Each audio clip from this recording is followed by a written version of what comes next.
into a bowl of clear water, suddenly the convection currents operating in the clear water become visible because you see the particles of ink tracing out the previously invisible dynamics of the standing water. The mind is precisely like that, and the psychedelic is like a dye marker being dropped into this aqueous system. And then you say, oh, I see. It works like this and like this. Well, if psychedelics are catalysts for the imagination, and if history is driven by the imagination, it is driven through the fallout from the imagination, which is technology and culture. Technology and culture are the consequences, the derivatives of the ratiocination of the mind. And technology has life, biological life, but on a much faster or accelerated time frame. Technology has this weird tendency to transcend itself, to bootstrap itself. You know, if you have a cart, then it implies better wheels, better bearings, better structure, and then higher speed, more control, more feedback from the machine. It means we need gas gauges, RPM readouts, so forth and so on. Technology, strangely enough, created by a biological creature, has itself this self-transcending quality, but ever accelerating. This is the important point, because the ever accelerating accretion of technology means that history is strangely foreshortened at the future end, because it happens faster and faster. It's like a process that begins very slowly, but once started has the quality of a cascade. The rate at which falling bodies move, 32.5 feet per second. Each second accelerates to twice the rate of fall that was occurring in the previous second. Technology is like this, and we now are in a domain where if we attempt to propagate technological development forward 50 years, it becomes unmanageable as an intellectual task. We can talk about the automobile, what it might look like 50 years from now. It would float, it would go 500 miles an hour, it would be guided by your mind, so forth and so on. These kinds of ideas.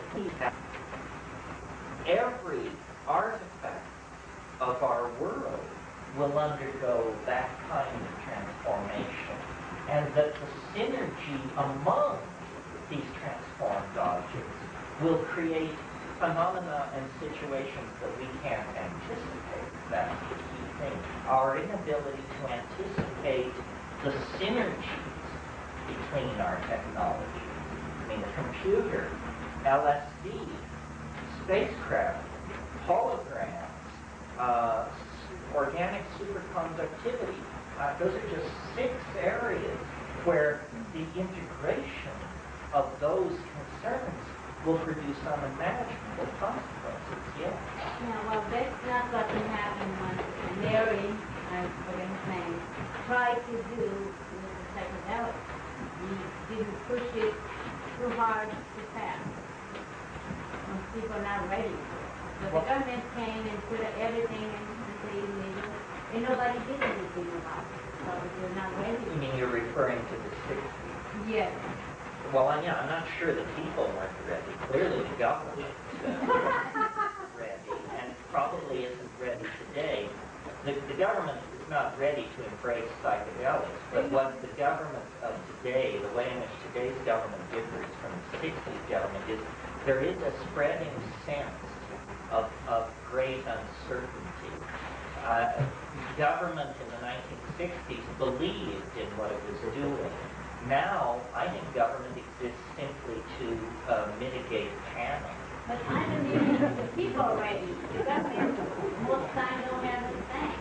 No, the people are ready, and the people then have to set the social agenda. A progressive society is a society where the social agenda is set by the people. And a authoritarian society, that's the only difference, is a society where the agenda is handed down from the top. If the people already could now, with all you ready for example, to have a people sue on the government for letting cigarettes, alcohol, that are in medicine, that are very harmful for people, illegal, and take what is good and make that illegal. Well, I go back and forth about this. Sometimes I think the best strategy of the government is to ignore it. The government is only as real as you think it is. I mean, if everybody agreed it doesn't exist, it would have a hell of a time prosecuting its agenda. On the other hand, that's sort of the romantic perfectionist approach, I suppose. And the practical approach would be to try and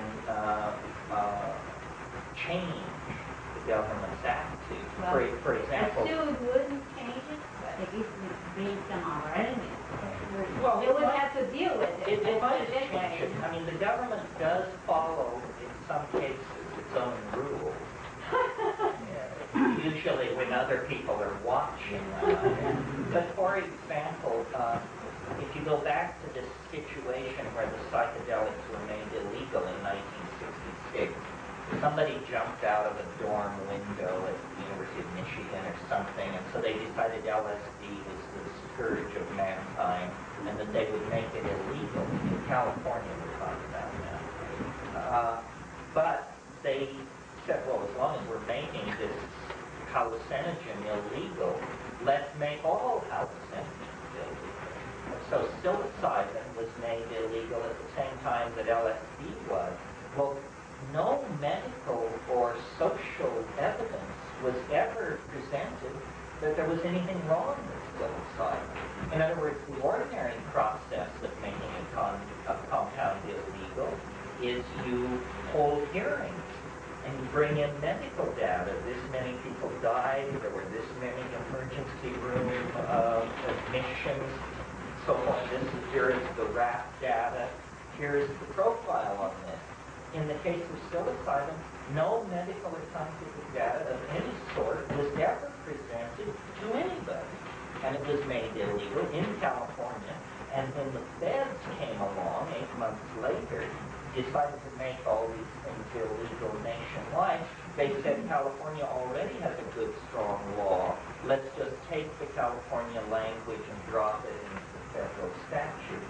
So it would be possible, if you had $3 million to burn, to take a case to the Supreme Court and to fight the legal status of psilocybin on the grounds that no scientific evidence was ever presented there was anything wrong with it. That would at least have the effect of forcing a government-sponsored study of the human impact of psilocybin. This is now actually being done at the University of New Mexico, but it should have been done 35 years ago. It is a very disturbing situation. Yeah. I think it kind of points up where the decisions made on reasonableness is driven by fear. And Control. well, because loss of control is very fearful. And it's very fearful for most people to lose control. And so any situation where it touches themselves, I might lose control, they put a hush on it. My head is swimming from all the things that you're saying. One of the things that the history is driven by technology. I'm wondering